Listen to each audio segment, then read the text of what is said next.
ada dalam 3 hadis. Ada dalam 3 hadis. Apa saja hadis ini, kata beliau, yang dia merupakan induk dari amalan niat, amalan hati. Induk dari amalan hati.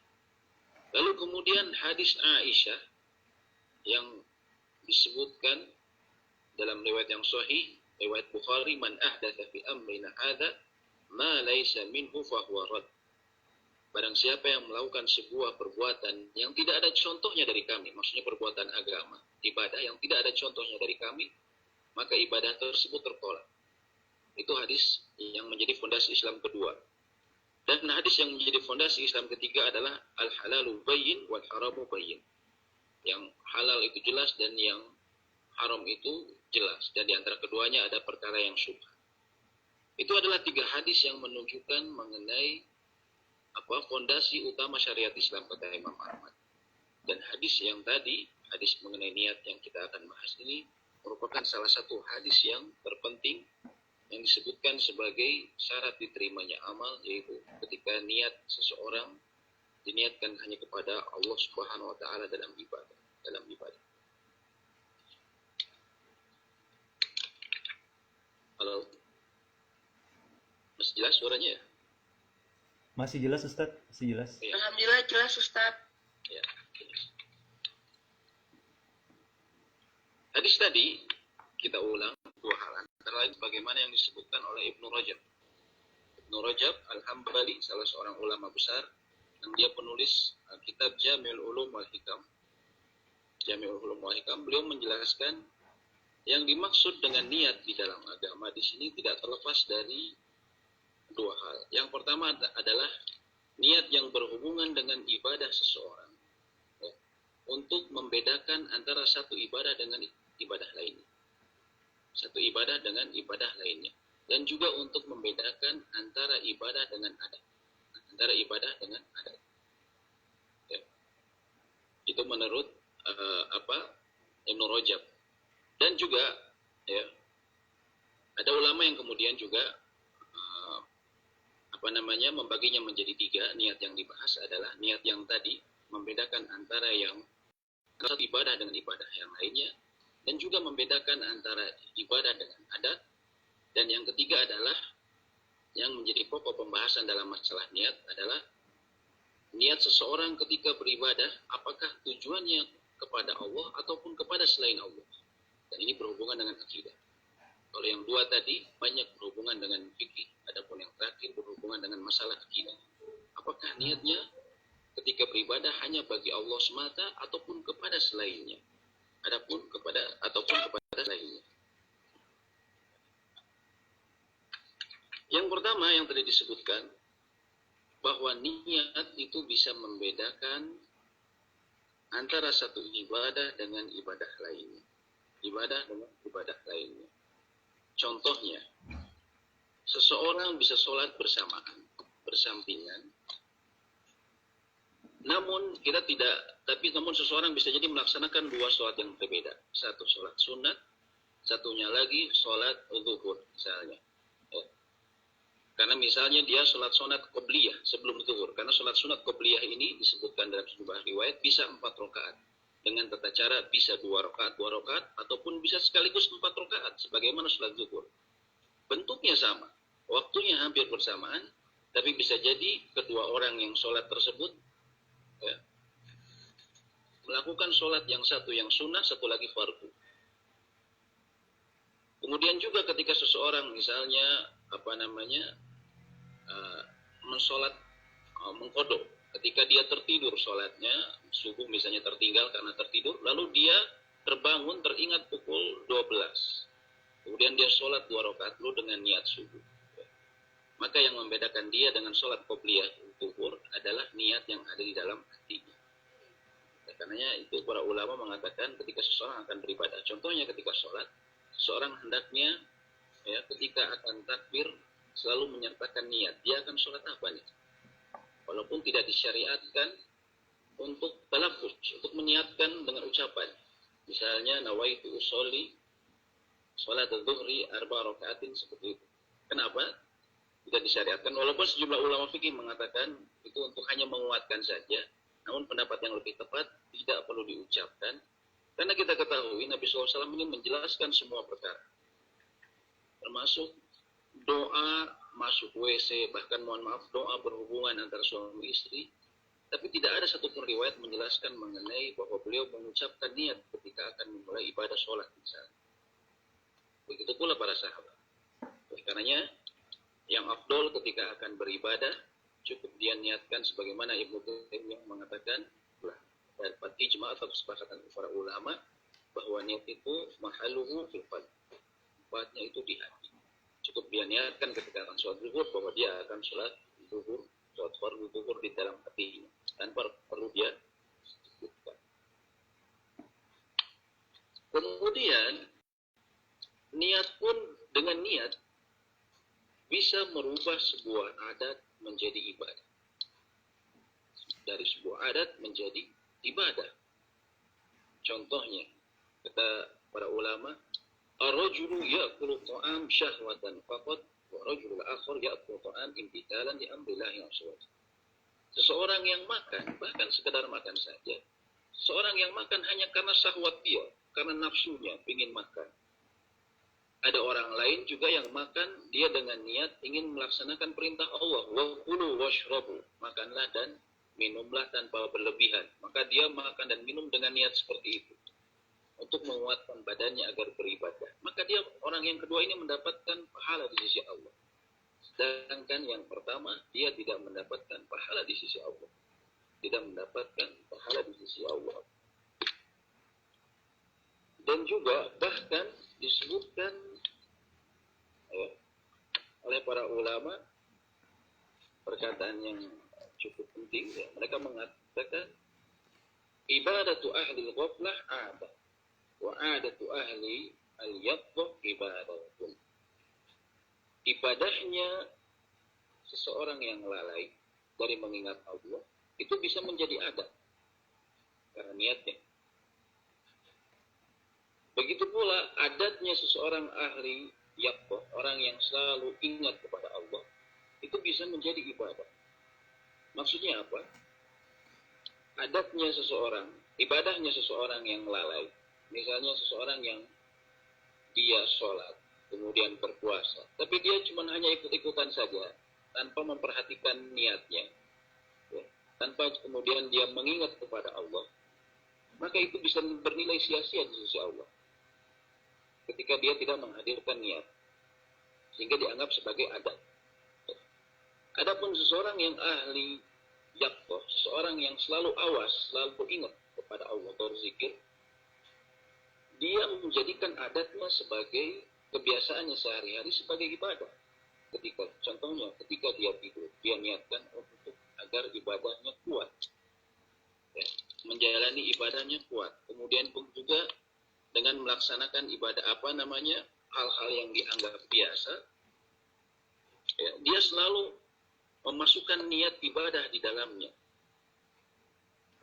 dan itu bisa bernilai ibadah karena disebutkan dalam sejumlah hadis, antara lain Nabi Shallallahu Alaihi Wasallam katakan, ya, sampai makanan yang engkau suapkan ke mulut istrimu, kalau niat karena memberikan nafkah, maka itu menjadi sedekah terbaik, menjadi sebuah ibadah. Apabila memang diniatkan untuk sebagai, bukan sekedar anggap bahwa ini kan adat di kita, bahwa suami ini memberikan makan istrinya atau menghidupi istrinya. Tidak, tapi dia niatkan karena kewajiban dia sebagai seorang suami memberikan nafkah, maka ketika dia bahkan Nabi SAW memasukkan makanan kepada mulut istrinya dengan niat ibadah tersebut, maka itu termasuk sebagai infak yang terbaik yang dia berikan. Subhanallah, betapa penting adat atau betapa penting kita selalu menghadirkan niat tersebut dalam ibadah.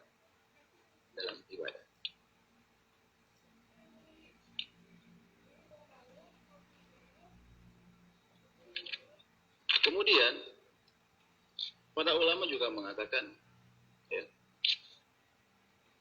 mengenai pentingnya niat tersebut dalam setiap dalam kedudukan dalam ibadah kepada Allah Subhanahu wa taala.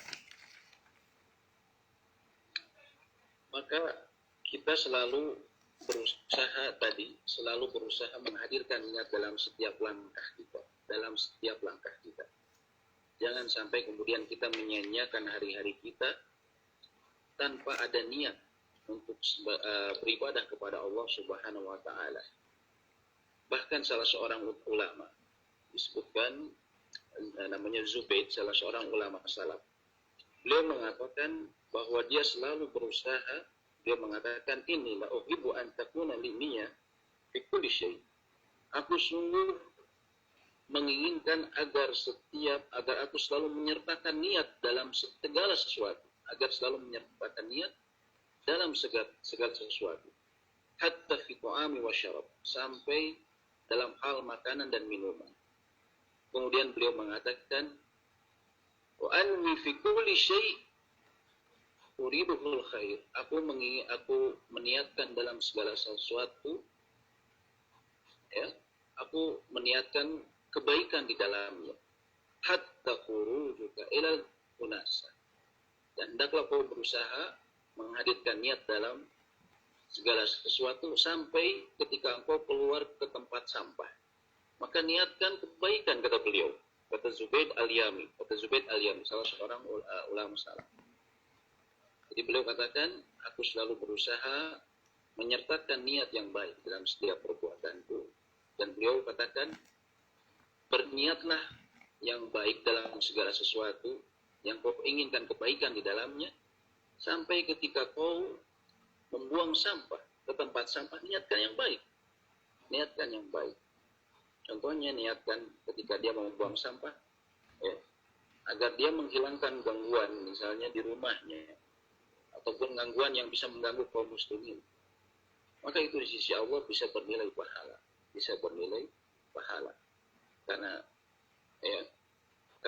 itu masalah adat yang kemudian bila diniatkan karena misalnya tadi menolong kaum muslimin agar tidak mengganggu kaum muslimin, maka itu merupakan bagian dari ibadah, sehingga bisa bernilai pahala yang besar di sisi Allah. Oleh karena itu, salah seorang ulama, yaitu Abdullah ibn Mubarak, beliau pernah mengatakan perkataan yang sangat agung. Beliau pernah mengatakan sebuah perkataan yang sangat agung. Beliau mengatakan, rubba amalin sahirin tukabbirhu niyyah atau tu'adzibhu niyyah. Betapa banyak amalan yang kecil itu menjadi besar karena niatnya. Itu menjadi besar karena niatnya. Wa rubba amalin kabirin tusaghirhu niyyah. Dan betapa banyak amalan yang besar menjadi kecil karena niat. Menjadi kecil karena niat. Maksudnya apa? Bisa jadi seseorang mengerjakan sesuatu perkara yang kecil, tapi dia niatkan karena Allah Subhanahu wa taala. Misalnya menyingkirkan duri di jalanan, yang merupakan bagian dari keimanan. Atau menyingkirkan gangguan di jalanan, yang ternyata gangguan tersebut bisa menyelamatkan nyawa seorang muslim. Sehingga niatnya tadi bisa bernilai sangat besar di sisi Allah. Adapun sebaliknya, betapa banyak seseorang yang berniat atau melakukan sebuah amalan yang besar, tapi dia niat atau mempunyai niat yang buruk, Misalnya karena ingin dilihat oleh orang, yaitu riya. Ataupun sum'ah. Sum'ah itu ingin didengar, ingin dilihat perbuatannya. Ya. Dan ini Masya Allah sekarang sarananya sangat banyak. Seorang ketika beramal, dia foto, lalu dia update statusnya di setiap media sosial dia, Instagram, WhatsApp, kemudian di media sosial lainnya.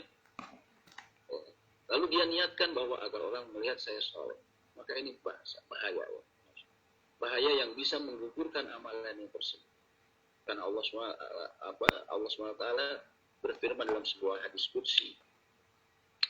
Allah mengatakan, Ana agna syuraka ana syirk. Aku adalah zat yang paling tidak memerlukan sekutu. Barang siapa yang berbuat syirik, mengambil sekutu, meniatkan lain dalam ibadahnya selain itu, kata Allah, maka aku akan meninggalkan amalnya tersebut dan kesyirikan. Artinya amalnya tidak akan sia-sia di sisi Allah. Apabila dia menyertakan ibadahnya ingin dilihat oleh orang ataupun ingin didengar. Dan sekarang sarananya banyak, makanya oleh karena itu kita harus sangat berhati-hati. Kita butuh sangat berhati-hati. Ya. Kemudian apa namanya?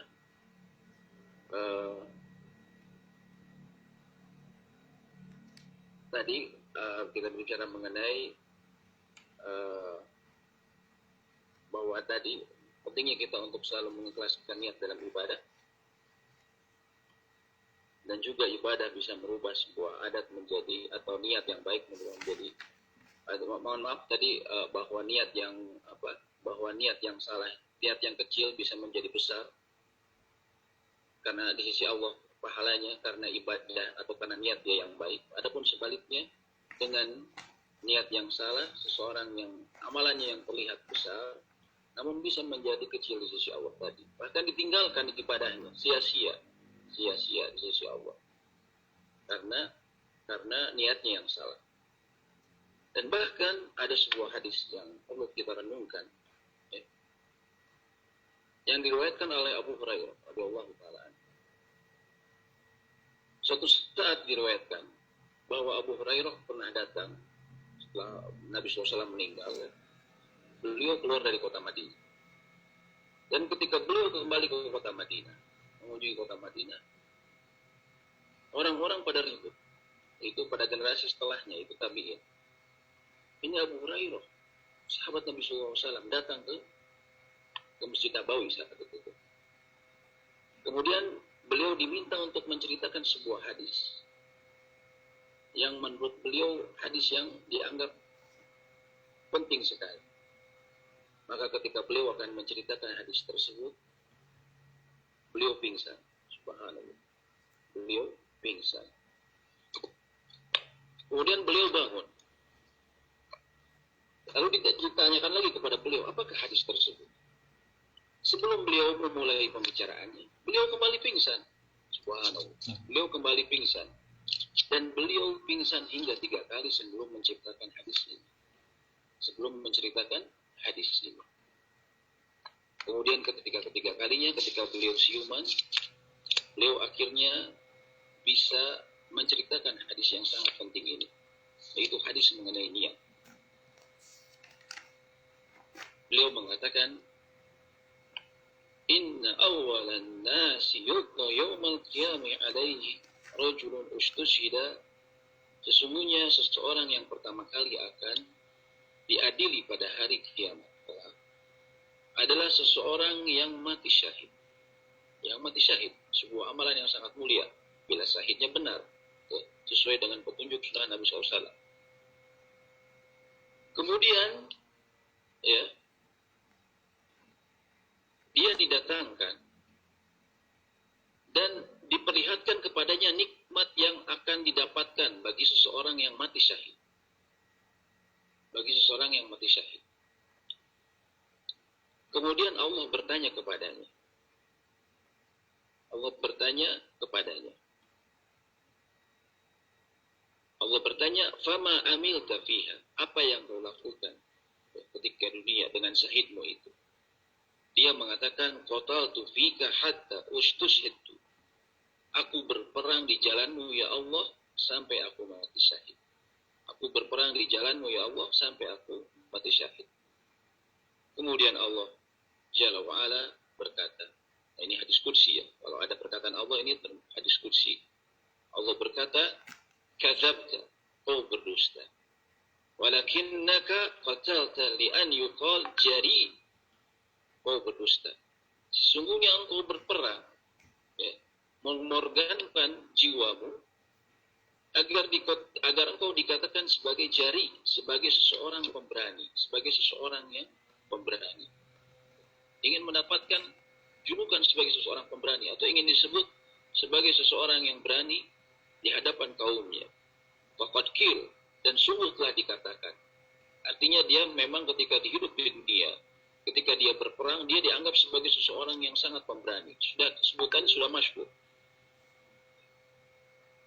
Akan tetapi dia tidak meniatkan itu karena Allah Subhanahu wa ta'ala.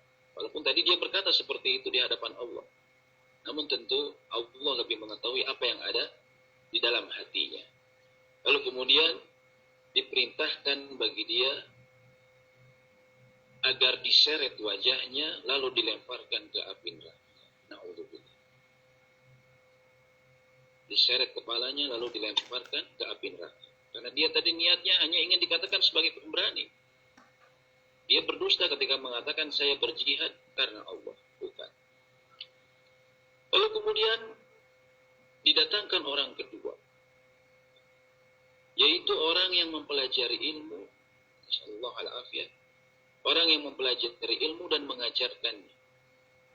Orang yang mempelajari ilmu agama dan mengajarkannya, termasuk orang yang membaca Al-Quran. Membaca Al-Quran dan dia mahir di dalamnya. Dia didatangkan dan diperkenalkan kepadanya atau diperlihatkan kepada dia nikmat yang akan didapat oleh seseorang yang mengajarkan ilmu dan juga orang yang memiliki kemahiran dan mengajarkan Al-Quran. Kemudian ditanya kepadanya, Allah bertanya kepadanya, Fama amilta, apa yang kau lakukan, apa yang kau amalkan? Kemudian dia mengatakan, Ta'allamtu ilma wa 'allamtuhu wa qara'tu fika al-Quran. Aku mempelajari ilmu, lalu aku mengajarkannya. Subhanallah. Dan aku membaca Al-Quran karenamu ya Allah, karenamu. Tetapi Allah yang mengetahui apa yang ada di dalam hati seseorang. Allah berfirman, Kadzab, kau berdusta. Bukan mohon perlindungan kepada Allah dari niat yang buruk. Kadzabta, kau berdusta. Walakinnaka ta'allamta liyuqal alim. Akan tetapi engkau belajar ilmu agama agar engkau dikatakan sebagai seorang alim, seorang ulama. Kemudian engkau membaca Quran agar engkau dianggap sebagai qari, agar engkau dianggap sebagai qari, disebut sebagai qari, yang bacaannya indah, merdu, yang membuat hati orang tersayat. Subhanallah. Faqad qil, dan sungguh telah dikatakan di antara manusia bahwa engkau seorang alim, bahwa engkau seorang qari, yang bacaannya bagus. Ya. Thumma umira bihi fasuhiba ala wajhihi hatta ulqiya finnar. Maka dia pun mendapatkan nasib yang sama. Kata Abu Hurairah. Ditarik wajahnya, ya, lalu diseret dan dilemparkan ke api neraka. Na'udzubillah min dzalik. Na'udzubillah min dzalik. Ya. Lalu kemudian didatangkan orang ketiga. Rajulun was'allahu alaihi wa a'tahu min asnafil mal. Seseorang yang Allah luaskan rezekinya dan diberikan harta yang banyak. Harta yang banyak. Kemudian ditanyakan, Fama amilta fiha, apa yang kau amalkan? Yang amalkan dari harta yang telah diberikan kepadamu. Maka dia menjawab, Ma taraktu min sabilin tuhibbu an yunfaqa fiha illa anfaqtu fiha lak. Tidaklah aku tinggalkan sebuah jalan yang kau perintahkan untuk diinfakkan di dalamnya, kecuali aku akan infakkan karenamu ya Allah. Ini untuk orang yang kaya dan diberi kekayaan. Dan dia suka bersedekah, terkenal suka bersedekah. Lalu ketika ditanya apa yang kau gunakan uangmu tersebut, hartamu tersebut, dia jawab, tidaklah aku tinggalkan jalan atau sesuatu amal yang kau perintahkan untuk aku untuk diperintahkan untuk diinfakkan di situ hartanya. Misalnya untuk anak yatim, untuk fisabilillah, ataupun amal lainnya. Kecuali aku akan infakkan di situ, karenamu ya Allah, karenamu ya Allah. Dia berkata seperti itu. Akan tapi Allah yang mengetahui isi hati seseorang, Allah kembali menjawab dia. Kadzabt, kau berdusta. Kau berdusta. Walakinnaka fa'alta liyuqal, agar engkau dianggap sebagai seorang yang jawad, orang yang baik banget, atau orang yang dermawan. Dan sungguh telah dikatakan, thumma umira bihi fasuhiba ala wajhihi thumma ulqiya finnar. Maka pada saat itu ditarik wajahnya dan diseret wajahnya tersebut dan dilemparkan ke api neraka. Na'udzubillah min dzalik. Na'udzubillah min dzalik. Hadis tadi diriwayatkan oleh Imam Muslim dalam kitab Sahih. Maka pantaslah Abu Hurairah menangis atau pingsan beliau. Karena beliau takut amal-amalnya tercampur dengan niat yang tidak ikhlas. Sehingga beliau langsung sampai pingsan. Subhanallah, 3 kali. Begitu pula dengan diriwayatkan dari Muawiyah bin Abi Sufyan, salah seorang sahabat Nabi SAW yang mulia. Salah seorang raja pertama dalam Islam. Yang pertama membuat armada laut dalam Islam. Beliau ketika mendengar hadis ini pun beliau menangis terseduh-seduh. Beliau menangis keras, kencang. Karena dia takut niatnya salah dalam melakukan amal. Itu adalah para salaf atau para sahabat yang Nabi SAW katakan, khairul quruni qurni. Sebaik-baiknya generasi adalah generasi kata Nabi SAW, yaitu generasi beliau dan para sahabat. Lalu bagaimana dengan kita yang sudah ribuan tahun setelahnya? Yang sudah banyak amalan kita tercampur dengan urusan dunia. Yang perhatian kita sudah banyak urusan duniawi. Ya. Tentunya kita lebih banyak harusnya merasa khawatir ketika niat kita dalam beribadah tercampur dengan sesuatu kepada selain Allah Subhanahu wa Ta'ala. Tujuan kepada selain Allah Subhanahu wa Ta'ala.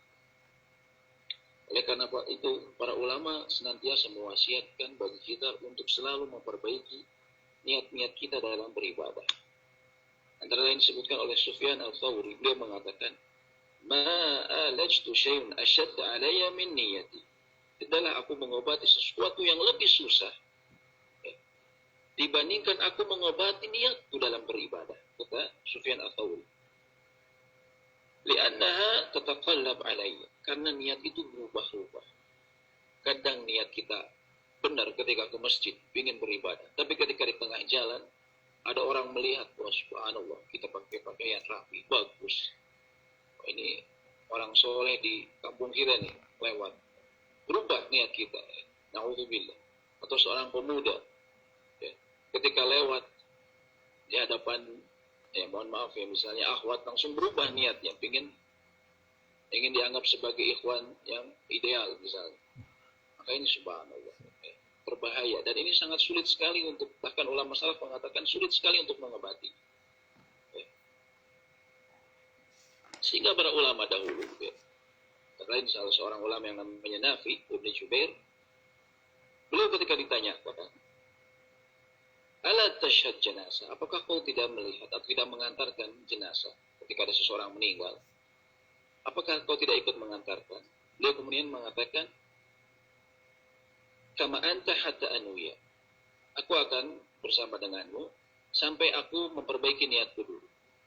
Jadi ketika bahkan beliau ketika akan mengantarkan jenazah, yang pahalanya antara lain dapat 1 qirat, atau sekitar 1 gunung Uhud, pahala mengantarkan jenazah muslim. Maka dia diam dulu. Dia berpikir, saya akan bareng bersama Anda, tapi ntar dulu, saya perbaiki niat saya dulu. Saya akan koreksi.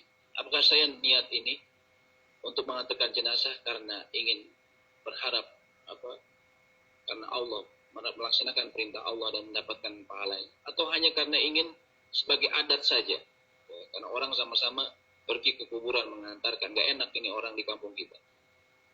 Beliau berhenti dulu, dan ini juga dikatakan sejumlah ulama itu ketika akan beribadah, mereka berdiam terlebih dahulu, kemudian mengkoreksi hati mereka, melihat kepada hati mereka. Apakah saya akan misalnya melakukan sesuatu ini karena, apakah ketika saya berinfak, apakah saya ingin dilihat orang-orang sebagai dermawan, ataukah karena memang saya niat karena menginginkan wajah Allah Subhanahu wa Ta'ala. Nah, karenanya penting juga kita mengikuti hal tersebut, ya.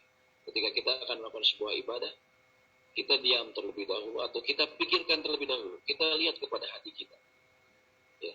Kemudian kita perbaiki.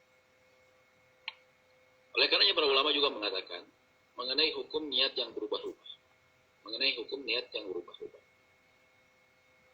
Bila sebuah ibadah yang merupakan kesatuan, contohnya ibadah sholat. Ketika dia mulai sholatnya, dia niat dengan karena Allah Subhanahu wa Ta'ala. Kemudian di tengah jalan, ya, niatnya berubah karena ingin misalnya dipuji akan sholatnya. Maka para ulama jumhur ulama mengatakan apabila satu kesatuan, tapi dia diawali dengan niat yang baik, maka insya Allah ibadahnya nggak rusak. Kemudian bagaimana ibadahnya tidak rusak selama dia berusaha untuk menghilangkannya. Mohon maaf ya, saya kasih takkid atau tambahannya bahwa ibadahnya tidak rusak bila dia berusaha menghilangkan niat tersebut. Bila berusaha dia menghilangkan niat tersebut, maka ibadahnya tetap sah. Adapun bila tidak, dia melawan niatnya, ketika sholat awalnya tadi niatnya dia ibadahnya hanya karena Allah, namun di tengah jalan ada niat yang lain, ingin dipuji misalnya atau ingin dilihat oleh orang, dia tidak berusaha melawannya. Karena sebagian ulama mengatakan riya itu nikmat pada hakikatnya. Dilihat orang itu ingin dipuji itu nikmat sebenarnya. Kemudian dia tidak berusaha menahannya, tidak berusaha melawannya. Maka sebagian ulama mengatakan maka niat yang berubah tersebut merusak amalnya. Dan ini perlu kita berhati-hati. Itu kalau ada riya dan sum'ah di dalam. Lalu bagaimana kalau misalnya dalam ibadah kita ada niatan enggak riya dengan sum'ah, cuman kita ada niatan lain dalam urusan dunia. Contohnya ketika berhaji saya ingin sekalian berdagang, terutama misalnya kalau haji yang ONH biasanya cukup lama ya di Mekahnya, bisa sampai 40 hari. Lalu kemudian dia niatkan ketika dia berhaji dia ingin berdagang, itu ada niat dunia ya. Termasuk juga disebutkan oleh para ulama sebagaimana juga orang yang berjihad. Niat pertama dia ingin li'ilali kalimatillah, untuk meninggikan kalimat Allah Subhanahu wa taala. Tapi di sisi lain ketika dia berjihad tuh dia juga menginginkan agar dia mendapatkan ghanimah, harta rampasan perang. Lalu bagaimana hukumnya seperti ini? Kata para ulama, bila niat tadi ya tidak mendominasi, maka hal tersebut tidak mengapa. Namun andaikan dia mendominasi, misalnya dia tadi niat seseorang ingin haji dan umroh, dia ingin juga sekalian berdagang di tanah suci, ya. Namun itu yang mendominasi, bukan karena ibadahnya, maka itu akan merusak ibadah. Adapun bila tidak mendominasi, maka dia tidak akan merusak ibadah. Sebagaimana Allah sebutkan dalam surat Al-Baqarah ayat 198. Allah sebutkan, "Laisa 'alaikum junahun an tabtagu fadlan min rabbikum." Tidak ada dosa bagi kalian bila kalian berharap fadlan atau karunia dari Rabbmu. Maksudnya, ayat ini bercerita mengenai seseorang yang berhaji, lalu dia berniat untuk berdagang juga di tanah suci. Karena tentunya apalagi haji zaman dahulu membutuhkan perbekalan yang sangat banyak dan biaya juga yang besar, sehingga ya, terkadang seseorang memang dari kampungnya dia bawa dagangan untuk dijual sehingga dia punya ongkos untuk pulang. Maka hal ini tidak mengapa. Niatnya dia campur dengan berdagang. Contohnya orang datang ke pengajian takbik akbar. Dia niatkan saya pingin tolabul ilm, pingin mendapat keutamaan menuntut ilmu yang Allah sebutkan bahwa man salaka tariqan yaltamisu fi ilman sya'allahu bihi tariqan ilal jannah. Barang siapa yang menuntut ilmu karena Allah ya, berusaha mencari jalan, menyusuri sebuah jalan karena menuntut ilmu agama, maka Allah akan mudahkan jalannya bagi surga. Dia ingin mendapatkan pahala tersebut. Lalu juga dia ingin menjual, ya, dia ingin berjualan di tempat pengajian tersebut. Apabila niat menuntut ilmunya lebih besar, mendominasi, maka hal tersebut tidak mengapa. Insya Allah kata para ulama berdasarkan ayat tadi tidak akan merusak amalnya. Namun apabila dia niatkan datang ke pengajian tersebut utamanya karena memang ingin jualan, baru ya sekalian kita dengar deh, mungkin kita dapat manfaat lah. maka hal tersebut akan sia-sia di sisi Allah. Pahalanya sia-sia di sisi Allah. Oleh karenanya itu penting sekali kita untuk selalu memperbaiki niat kita dan melihat kembali apa yang ada di dalam hati kita. Dan mereka yang berhasil mengikhlaskan niatnya, berusaha memperbaiki niatnya, memberikan hanya dalam ibadahnya hanya kepada Allah, maka dia memiliki keutamaan yang sangat banyak. Memiliki keutamaan yang sangat banyak. Contohnya seseorang yang niat yang baik dalam bertauhid kepada Allah Subhanahu wa taala. Nabi SAW sebutkan dalam sebuah hadis sahih, beliau katakan, "Maqala 'abdun la ilaha illallah qad mukhlishan illa futihat lahu abwabus sama." Tidaklah seorang hamba mengucapkan la ilaha illallah dengan niat yang ikhlas, mengucapkannya hanya karena Allah semata, bukan karena ikut-ikutan, bukan agar dilihat sebagai seseorang yang bersemangat dalam beragama, tapi hanya karena Allah semata. Futihat lahu abwabus sama hatta yufdiya ilal arsi majtanabal kabair. Maka akan dibukakan baginya pintu-pintu langit sampai menuju arsy Allah. Selama dia tidak melakukan dosa-dosa besar. Selama dia tidak melakukan dosa-dosa besar.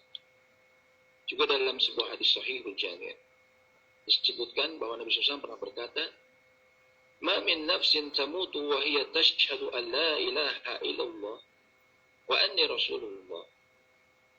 Tidaklah satu jiwa yang mati dengan bersaksi bahwa tiada ilah yang berhak disembah kecuali Allah, dan sesungguhnya bahwa Muhammad adalah utusan Allah. Yarji'u dzalika ila qalbi mu'min. Yang timbul dari hatinya sebagai seseorang yang beriman. Artinya niatnya memang ikhlas karena mengucapkan hal tersebut, bersaksi terhadap hal tersebut. Maka kata Nabi SAW, illa ghafarallahu lah, kecuali Allah akan ampuni dosa-dosanya. Dan juga hadis yang terkenal riwayat Muslim.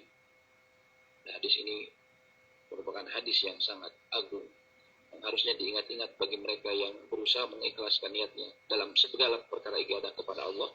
Nabi SAW mengatakan, "Inna Allah qad harama 'alan nari man qala la ilaha illallah yabtaghi bidzalika wajh Allah." Sesungguhnya Allah mengharamkan bagi api neraka untuk melahap orang yang berkata la ilaha illallah yabtaghi bidzalika wajh Allah, yang dia niatkan dengan ikhlas mengucapkan hal tersebut karena mengharapkan wajah Allah Subhanahu wa taala. Subhanallah, orang yang mengikhlaskan bersyahadatain karena Allah semata, maka Allah akan janjikan ampunan bagi dia. Bahkan tadi disebutkan ke Nabi SAW dalam hadis riwayat Muslim bahwa Allah akan mengharamkan bagi dia api neraka. Mengharamkan bagi dia bagi neraka. Begitu juga dengan orang yang berusaha meluruskan niat dia dalam sholat. Maka Nabi SAW menjanjikan sebuah janji yang sangat agung. Beliau katakan, "Ma minkum min ahadin yatawadda." Tidaklah salah seorang di antara kalian berwudu dengan baik. Wa yuhsinul wudu'u thumma yaqumu fayarka. Dia memperbaiki wudunya, memperbagus wudunya sesuai dengan sunnah Nabi SAW. Kemudian dia berdiri melakukan sholat. Lalu dia melakukan ruku dengan khusyuk. Yuqbalu dengan fayarka wa rakataini wa yuqbilu alaihi ma biqalbihi wa wajhi. Kemudian dia sholat 2 rakaat, yang dengan sholat tersebut dia hadapkan wajahnya dan juga hatinya kepada Allah semata. Illa qad wajabat lahu jannah wa ghufira lahu.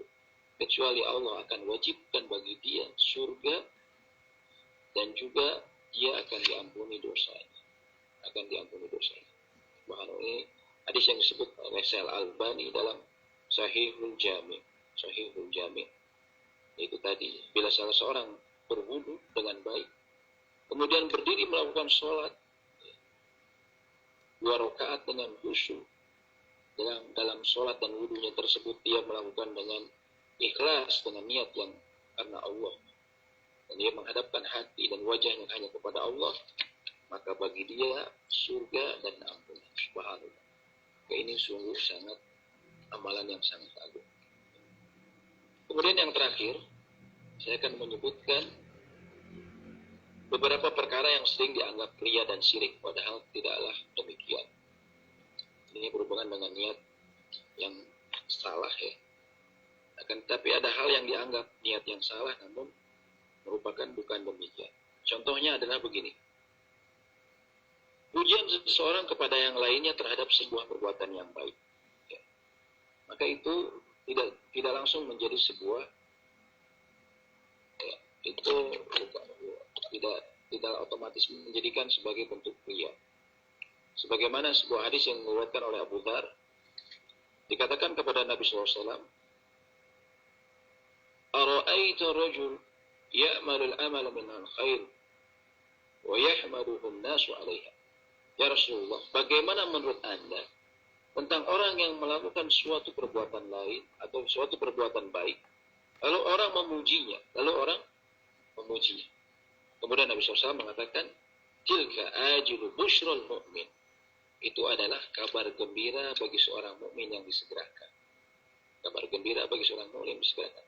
Jadi bila ada seseorang yang memuji karena perbuatan baik seorang lain, maka itu bukan otomatis menjadi riya atau sum'ah. Itu adalah kabar baik yang seorang muslim atau kabar baik bagi seorang muslim yang disegerakan. Adapun bagi orang yang mendengarnya, orang yang mendapat pujian tersebut, dia bergembira tentunya dengan kabar baik tersebut, tapi dia tetap juga menjaga niat agar kemudian tidak ingin menjadi terbang ya karena dipuji, jadi senang karena dipuji. Kemudian juga kegiatan seseorang hamba, kata para ulama, kegiatan seorang hamba dengan beribadah di pandangan para ahli ibadah. Maksudnya begini, terkadang kita bisa lebih khusyuk dalam beribadah ketika bersama teman-teman kita. Ya. Misalnya ketika kita bersama teman-teman kita menginap, terus teman-teman kita ini Masya Allah orang-orang yang soleh, terus sholat malam, ya. 11 rakaat dengan rakaat yang panjang, dengan bacaan yang panjang misalnya. Kita terus ikut dan kita kuat. Padahal kalau kita sholat sendirian di rumah, paling kita cuma 3 rakaat saja. Itu pun bacaannya cuma misalnya Al-A'la, kemudian Al-Kafirun dan Qul Huwallahu Ahad, cuma segitu maksimal. Apakah kemudian ketika kita melakukan itu otomatis menjadi riya ataupun sunnah? Jawabannya tidak. Kalau memang dia terkadang orang ketika bersama orang-orang soleh mendapatkan semangat, jadi lebih bersemangat. Maka hal tersebut kata para ulama tidak otomatis menjadi riya ataupun sunnah. Begitu pula dengan seseorang yang menggunakan pakaian atau sandal yang baik. Pakaian yang baik itu tidak otomatis menjadi riya. Karena misalnya niat dia ingin menunjukkan nikmat Allah yang Allah berikan kepadanya. Bahwa Allah memberikan saya rezeki yang baik sehingga saya bisa menjaga diri dalam berpenampilan dengan pakaian yang baik dan sopan. Maka itu bukan termasuk dari riya dan sunnah. Dan juga ada, para ulama mengatakan ada yang penting juga, bukan termasuk riya ketika seseorang tidak mau membicarakan dosa dan menyembunyikannya. Tidak mau membicarakan dosa, misalnya dosa masa lalu dan menyembunyikannya. Ketika kita menyembunyikannya, maka itu termasuk perintahkan. Allah sebutkan, atau Nabi SAW sebutkan dalam hadis riwayat Bukhari dan Muslim, kullu ummati mu'affan illal mujahirin. Semua umatku akan diampuni dosanya kecuali orang-orang yang melakukan dosa secara terang-terangan. Melakukan dosa secara terang-terangan. Dan sesungguhnya termasuk orang yang melakukan dosa yang terang-terangan, kata Nabi SAW. Ya. Adalah seseorang yang melakukan dosa di malam hari. Yang dilakukan tadi malam. Ya. Akan tetapi dia kemudian berkata kepada temannya, ya fulan, amiltul bariha kada wa kada. Wahai temanku, misalnya dia bicara ke temannya, tadi malam saya melakukan ini dan ini. Dia sebutkan keburukan dia atau maksiat dia. Maka pada saat itu, padahal Allah telah menutupi keburukannya tersebut, maka pada saat itu dia termasuk orang yang mengumumkan dosa-dosanya, melakukan dosa secara terang-terangan dengan ucapannya tersebut. Kondisi seperti itu akan menyebabkan dosanya justru tidak diampuni. Nauzubillah min dzalik.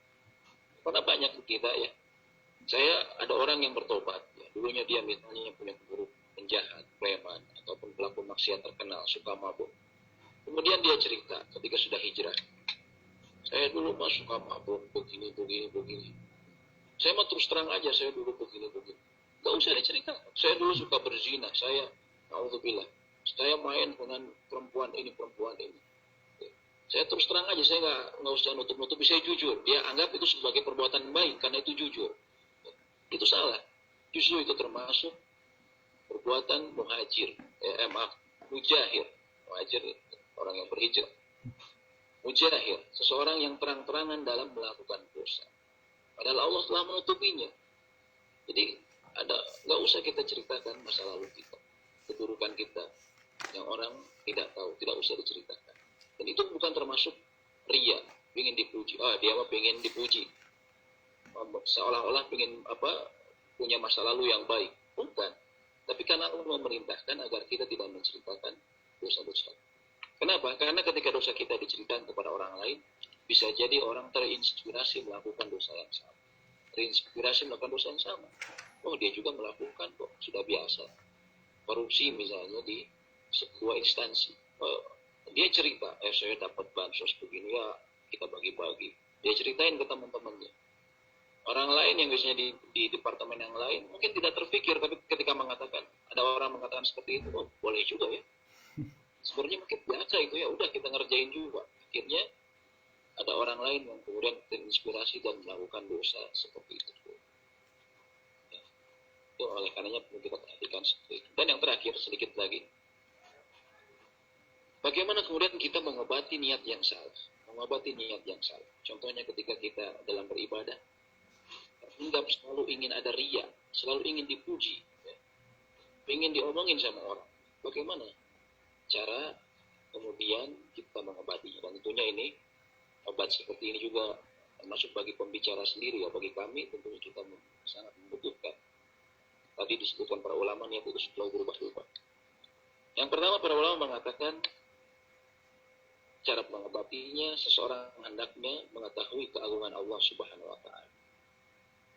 Mengetahui keagungan Allah Subhanahu wa Ta'ala, mengilmuinya, juga mengetahui akan nama-nama dan sifat Allah Subhanahu wa Ta'ala. Kemudian penuh perhatian terhadap perkara akidah atau perkara tauhid. Dan dia bisa mengingat pesan Nabi SAW kepada Ibnu Abbas. Bahwa Ibnu Abbas pernah dibonceng oleh Nabi SAW, kemudian dia berkata, ya ghulam, inni u'allimuka kalimatin. Wahai pemuda, aku akan mengajarimu sejumlah perkataan, sejumlah wasiat penting, kalimat. Beliau katakan, ihfadillahi yahfadka. Jagalah Allah, maka Allah akan menjagamu. Ihfadillahi tajidhu tujahak. Jagalah Allah, maka kau akan mendapati Allah sebagai penolong di hadapanmu. Idza sa'alta fas'alillah. Bila kau meminta, maka mintalah hanya kepada Allah. Wa idza sta'anta fasta'in billah. Bila engkau membutuhkan pertolongan, maka mohon pertolongan hanya kepada Allah. Wa'lam, nah ini perkataan yang penting. Nabi SAW mengatakan, wa'lam, maka ketahuilah. In kataballahu alaik, kecuali atas apa yang telah Allah tetapkan bagimu. Rufi'atil aklam wa jaffatis suhuf. Tinta atau pena penulis takdir telah diangkat. Dan juga suhuf atau lembaran yang ditulisnya takdir lauh mahfuz telah kering.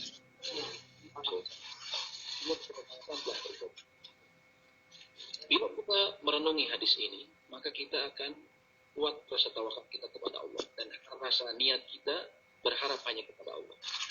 Itu bahwa andaikan semua orang berkumpul memberikan kita manfaat, maka nggak mungkin bisa memberikan manfaat kepada kita kecuali atas yang Allah telah takdirkan bagi kita. Karena banyak orang beramal, contohnya ya, seseorang sholat, karena misalnya di kantornya memang ada atasannya menggalakkan sholat berjamaah bersama. Jadi ketika waktu sholat berjamaah, sekarang lagi musim ya, instansi ketika masuk sholat berjamaah ini sebenarnya fenomena yang bagus. Semua laki-laki harus ke masjid sholat berjamaah. Dia menyebutkan ada orang yang kemudian dia ke masjid, dia duduk paling depan, akan mungkin azan dan iqamah, tapi dia berniat supaya atasannya melihat dia, sehingga mungkin atasannya suka dan dia mendapatkan promosi. Ini niat yang rusak. Cara mengobatinya seperti ini. Dia harusnya sadar, jangan atasannya. Semua orang kalau berkumpul ingin memberikan dia manfaat, ingin memberikan dia promosi, ingin memberikan dia gaji yang lebih besar. Tidak mungkin akan terjadi kecuali atas apa yang telah Allah tetapkan bagi dia. Atas apa yang Allah tetapkan bagi dia. Maka dia kemudian apabila dia mengetahui hal tersebut, ya, maka dia akan menghilangkan ria dan sum'ah, puji dan ingin dilihat orang.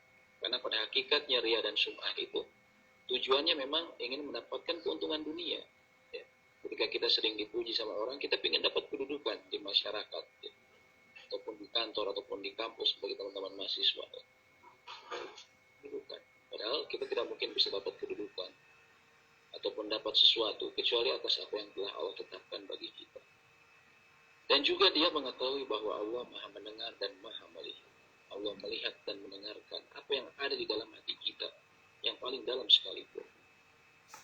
Alam ya'lam bi anna Allah yara. Tidaklah dia mengetahui bahwa Allah mengetahui ya segala perbuatannya. Tadi mengenai hadis yang seseorang yang berjihad kemudian membaca Al-Quran, berinfak. Dia semua mengaku melakukan semuanya itu karena Allah Subhanahu wa taala.